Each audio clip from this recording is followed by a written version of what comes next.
In this lesson, we'll discuss the classification of inorganic compounds.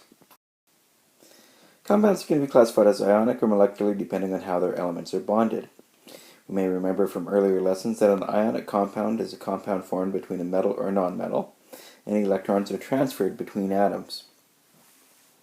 A molecular compound is a compound in which electrons are shared between two or more different elements.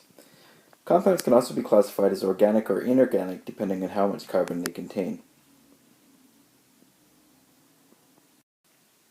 Organic compounds were compounds that were thought to come from, at one time, living things. This definition has changed because we can now synthesize organic compounds in the lab. So now we base our definition of organic compounds based on the amount of carbon they contain. So, for example, an example of an organic compound would be methane, or CH4. This organic compound has a high percentage of carbon in relation to oxygen. That's how we can classify compounds as organic or inorganic. Carbon dioxide is often considered to be an inorganic compound. So it's inorganic because it has a relatively low percentage by weight of carbon to oxygen. Inorganic compounds are usually held together by ionic bonds. An example of an inorganic compound would be NaCl or HCl, and we'll talk about more as we continue the lesson here.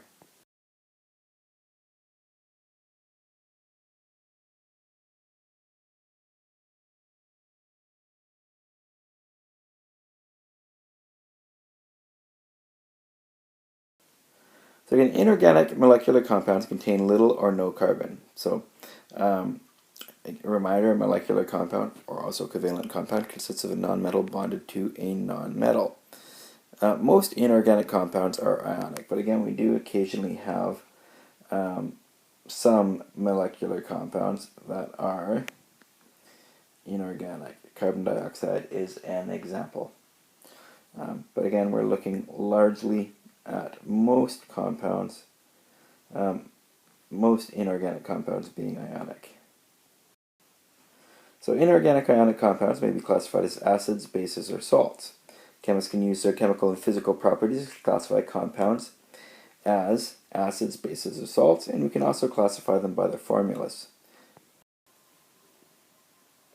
So acids are compounds that release hydrogen ions in solution. They conduct an electrical current, they cause chemical indicators to change color, and they react with certain metals to produce hydrogen gas. They taste sour, although it's important to note that, of course, taste is not a great way to distinguish chemical compounds and identify them in a lab environment.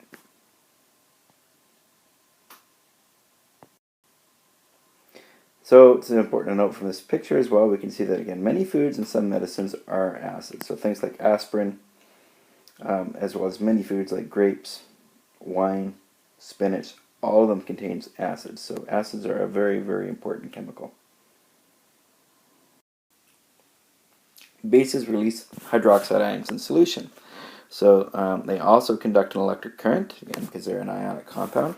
They cause chemical indicators to change color in a different way than acids do. Some indicators test for basic properties, some test for acidic properties, and bases do not cause a reaction with certain metals producing hydrogen gas. One property of bases as well is that they do taste bitter, but once again, this is not a great property to use in the lab to determine whether a substance is an acid or a base. There are other far safer ways to go about it. So many of our household cleaners are bases, so things like ammonia, oven cleaner, drain cleaner, all of these have basic properties and are very, very effective cleaners. The last type of inorganic ionic compound we'll talk about are salts, and they release positive and negative ions other than hydrogen and hydroxide ions in solution. They will have no effect on chemical indicators, meaning they have a pH of 7. We'll talk about that more. And they also don't react with certain metals to produce hydrogen gas. So let's look at how we can classify substances, acids, bases, or salts by their chemical formula.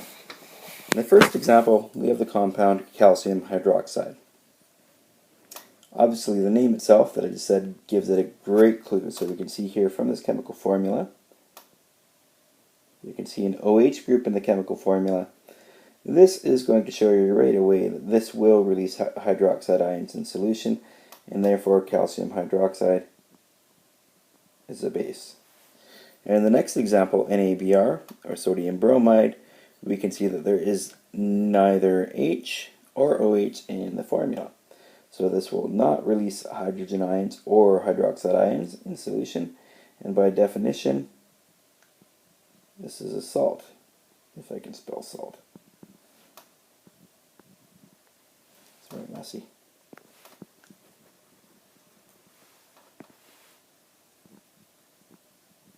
There we go, much better. Okay, and in our last example, we can clearly see that this substance here, nitrous acid, I believe, is a acid because when it's dissolved in water, it will release those H plus ions, and therefore it is an acid. So again, fairly easy to identify substances as acids, bases, or salts by looking at their chemical formula. In summary, if there's hydroxide anywhere in the chemical formula, obviously at the end, because that's how we name these substances, you can identify the substance as a base. If it has neither H plus or OH, it is a salt, and if it releases hydrogen ions in solution, it's a base.